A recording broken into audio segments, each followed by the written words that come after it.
Hi everybody, my name's Bill, and I covered the job box in my last video. This is video number 2, and I still have the job box set in here, but before I get into video number 2, one other box I forgot to show you, and this also comes from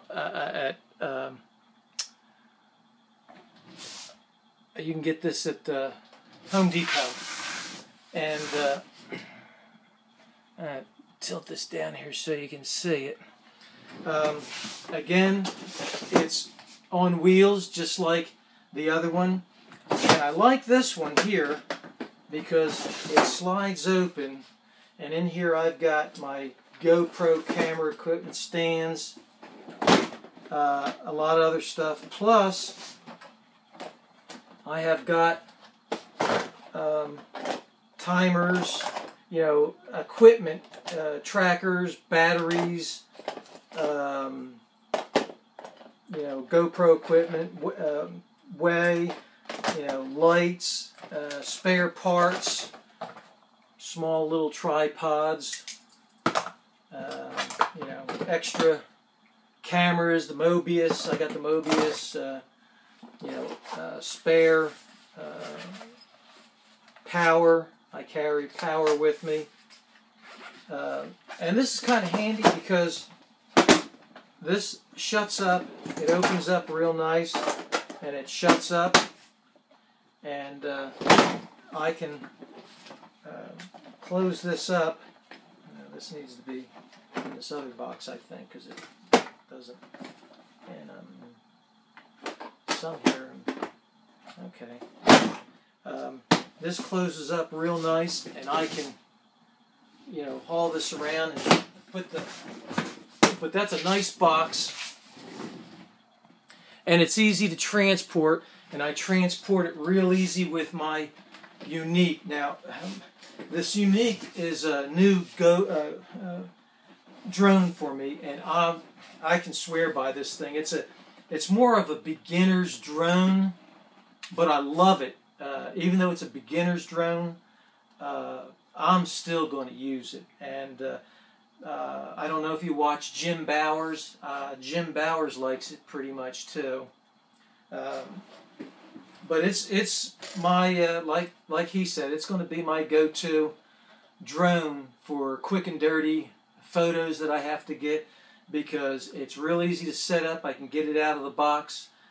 Since I've got this one already in this job box, it's got the props on it and everything else. I can pull this out and have it up in the air in under 5 minutes. What takes me long is grabbing those satellites. But what I want to talk about, I've had a couple people that I've sold the Yuneec to, and they've run it into, I had one fella run it into a wall, another fella run it into his house, another one ran it into his car 3 times, and he couldn't for the life of him figure it out. And because I've fly these things a lot, it didn't dawn on me until the other day what the problem was. And it's not really a problem, it's just knowing how to operate the thing. The smart mode is when you put this button here all the way forward. That's the smart mode. It's also the follow me mode. So when you send that bird up in the air, it's only going to fly about 300 feet away from you. It's not going to go much further than that, because it's going to be safe for you until you learn how to fly. But for those who've seen people with the Phantoms and everything go up there and try and grab the bottoms of them and pull them down out of the air, you can't do it with this when you have this in the smart mode. And the reason why is that is going to stay about 25 to 30 feet away from the controller.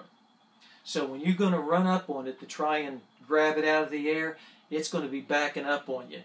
The only way that you can do that is you got to put it up into the attitude mode, and then it'll stay there for you where you can do that. Now, I don't recommend pulling that out of the air, because there's been people that have hurt themselves really badly, because those props can take your fingers off. So I recommend that just land the thing. safer. I've never pulled it out of the air. I've always been too chicken to do that. But anyway, when you're flying your Yuneec, beginners put this all the way forward. When you become more advanced, you can put it up into the attitude mode, and that way now you can fly it a couple thousand feet away. It'll go more than 300 feet. Also, the follow me mode is if that thing's in front of you and you start walking towards it, it's going to back up.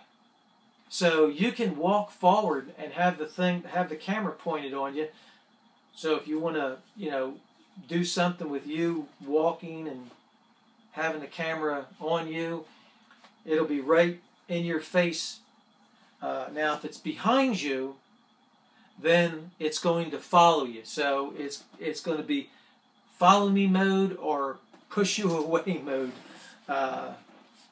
Okay, now all the way to you, that's the home mode.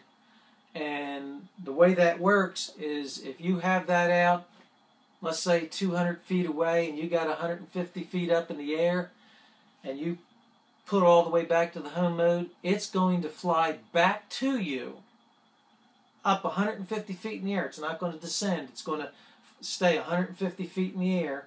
And when it gets about 25, 30 feet in front of you, then it's going to start to descend. Keep this in the turtle mode, and that'll descend slowly. You put it up in the rabbit mode, and it's going to come down pretty fast. So for beginners, keep that in the turtle mode until you get used to it. As it's coming down, if it's like 5 feet over to the side and you want it over the other way, just go ahead and tweak it over. You don't have to push any buttons. Just tweak it over while it's in the home button.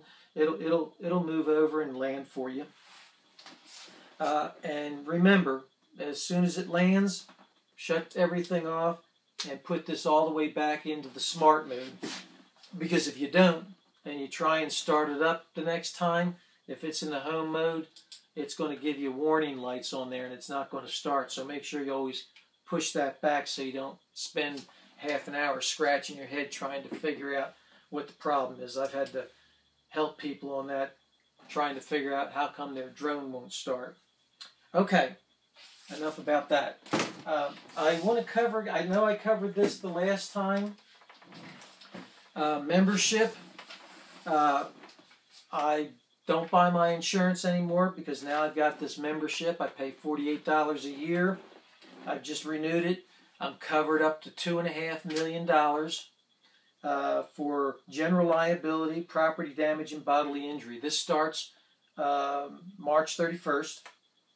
I'm covered for $25,000 medical insurance. That started January 1st. And $10,000 dismemberment or death. So that's come up. They've raised that up. And the liability goes up to $2.5 million March 31st. And also starting March 31st, you're going to be covered for the loss of your aircraft up to $1,000. Your aircraft or any of your RC equipment. That's worth the membership right there alone. Give me a call. If you need some information on any of this, just give me a call or send me an email. Let me pull this up here so that you can see. You can send me an email at bill@xdrone.us or call me at 405-386-7287. Also, trackers. If you're worried about your drone flying away, you can get a tracker. They're small. This one here I think is 8 grams. And all you do is you take, and I put this one right up in here. Excuse me. Let me show you right over here. You can put it right up in here. It attaches there. And one thing I'm going to look at, will it fit? Is there enough room in the battery compartment? Because I think it might be enough room sticking it right up in the top there or right up inside there Yeah, right up in the battery compartment. It'll attach right up in there. Well, once it gets up in there, it's going to be a little hard to get out. But you don't have to take it out that often. Just stick it up in there. And what happens is, if your drone flies off on you, this tracker, let's say you got about 10 minutes worth of battery time when the drone flies off. You wait that 10 minutes, you call the phone number, and then it'll show you right on Google Maps exactly where your drone landed. And all you have to do is go to that location where it's marked on the map, and it's going to be within probably 8 to 12 feet at the very most from the location. Every time I've tested it, or every time I've lost mine, it's been probably no more than 6-7 feet away from where it was marked on the map. I found mine real easy. But it's worth the cost. They're about, I don't know, I think $38, $48. That's what I got invested in mine. And well worth the money when you figure, if you got something like my Inspire one, I will never fly that without a tracker on it. You got like $3,000 plus invested in that. $40 is real cheap in the event that you might lose your drone. So trackers, I highly, highly, highly suggest putting one on. Another safety tip I want to talk about, and are these right here. I've got two types. This one here is the Apex RC products, and this batteries. Store your batteries here. So in the event, after you've charged it up and you're going to go out and you got about 5 batteries or 10 batteries because you got a couple different drones, these things are little bombs when they're all charged up. So it's best to transport them in something like this. This way, if they catch fire or blow up, you're not going to ruin your car. You're not going to set your house on fire. This is going to keep them safe. Also, when I charge my batteries, I stick them inside of here while they're charging. That way I don't have to worry about a fire. And there's this type here, I think I paid about $6, $7 a piece for them. There's a cheaper version. That's these. And I think these are $2, $3 a piece. And there's really, the only difference between that and this is flat, and this is not. Their thickness is about the same. Safety-wise, they're about the same. So it's 6 of one, half a dozen of the other. Highly suggest getting these things because charging your batteries, it makes it safe, and transporting them, it makes it safe. And if you want to be real safe, when you get home, if you've got a battery that's still full, just discharge it. And I store all my batteries in these things. As a matter of fact, I keep probably about a half a dozen of these things laying around.